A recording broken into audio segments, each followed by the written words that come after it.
Hey everyone, it's exciting to be back here making more episodes with the sports broadcasting team here at Pacific Tiger Broadcasting.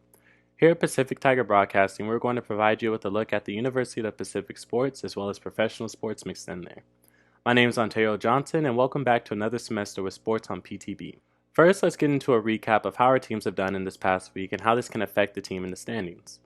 In the past week, University of the Pacific men's basketball team has had a tough go, sitting at a record of 0-3 over the past week since last Saturday. Surely we would have liked to have seen a W in the win column this week, but W's are tough to come against, especially when you're playing Gonzaga, BYU, and another loss against Pepperdine. The performances from this past week cancel out the two conference wins and push the men's team down to 8th in the WCC standings. The schedule definitely lightens up over the next week or so, and the team will definitely look to rebound. As for our women's basketball team, they have also had a tough go at things over the past week or so. With that 3-1 start to the season, it seemed as though the team would be on the path to a comfortable record. Good news though. The Tigers were able to get back on track against a good Santa Clara team this Thursday with an 86-62 win. Valerie Higgins put up a game-high 20 points and 10 rebounds. Leanna Tillman was also able to pile up assists, grabbing 10 for the night. Their team schedule also loosens up a bit as they look to improve on the record. Now we're going to move on to a new segment in the sports broadcast, and each and every week we'll pick out games to highlight. As for my game of the week from this past week, I had to go with the University of the Pacific's women's game against Santa Clara that just happened this past Thursday. Like I was just going over, the women's team was also able to dominate a top 5 team in the WCC standings. In fact, the Santa Clara Broncos had only 19 points at the half compared to UOP's 48. That's an impressive lead early. Being up pretty much 30 at the half will give you a cushion for the rest of the night. Highlighting some key players, Higgins had a 20-10 game. Sam went 4-6 from 3, finished with 12 points, and Kaylin Rondhawa finished with 13 points and also went an impressive 3-5 from 3 in this game. Overall, as a team, the Tigers went for an impressive 13 of 24 from 3, which is well above their average, which for the season is probably, not even probably, is 36%.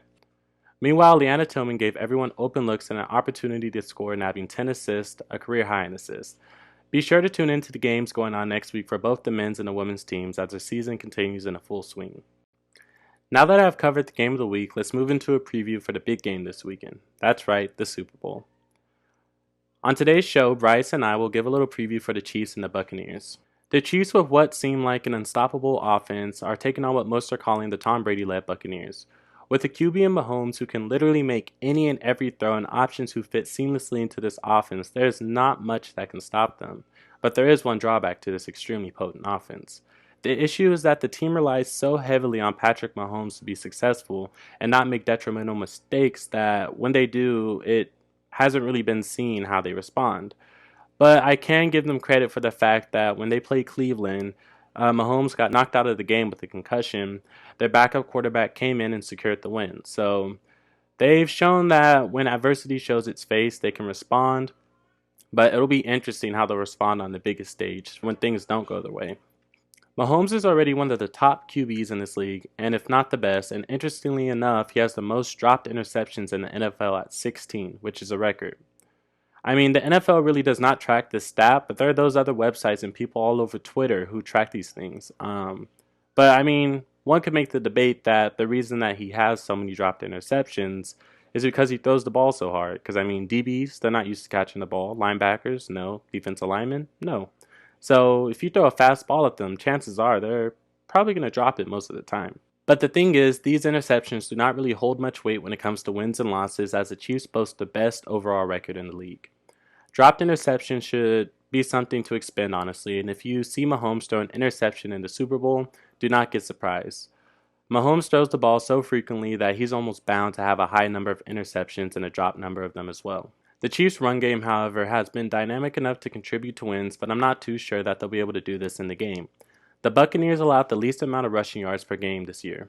This is definitely going to put even more pressure on Mahomes to make passes that stretch the defense, which will hopefully open up the run game. As for the Chiefs' defense, they are severely underrated, especially in the playoffs. Now, I'm not saying this Chiefs defense should be considered top 5 or anything, but they step up when they're needed. There are only a few examples of the Chiefs defense collapsing when it matters. One of those is the Texans playoff game from last season, but we all know the Chiefs came back to put up an astounding 51 points in the game, and which they would eventually go on to win the Super Bowl. There has not been much attention given to the Buccaneers defense, especially in mainstream media, but I think that the Bucs defense can show a lot of people that are what they're about this Sunday. Then again, the Chiefs defense could do the same thing by going out and putting up a good performance against the Tom Brady and Bruce Arians-led potent offense. And the Chiefs defense is led by Tyrann Mathieu, who's had a long journey to make it to the league. And he has a lot he's playing for, not just himself, his family, his kids, his legacy at the end of the day. And I feel like he always keeps that chip on his shoulder, so the Chiefs defense is definitely something to keep an eye on. My prediction for this game, however, after saying all that before, is that the Buccaneers are going to beat the Chiefs. And even though the Chiefs did get the best of the Buccaneers in the season, the Buccaneers weren't playing well with one another because they were still a new team. And when you're a new team, you still have to work out the kinks. You have to figure out how each other run the hitch routes, the go routes, the post routes, the timing on all of that. And all of that's really important. And not only that, Tom Brady has shown that he's just a different beast in the postseason. So I'm definitely going to say that the Buccaneers will win the game. Will it be a blowout? I don't believe so. But I do believe that it will be a close game that will be won in the last 2 minutes, and I believe that Brady will be holding up his seventh ring. That pushes me now into previewing the NBA All-Star Game, which is going to be played on March 7th out in Atlanta.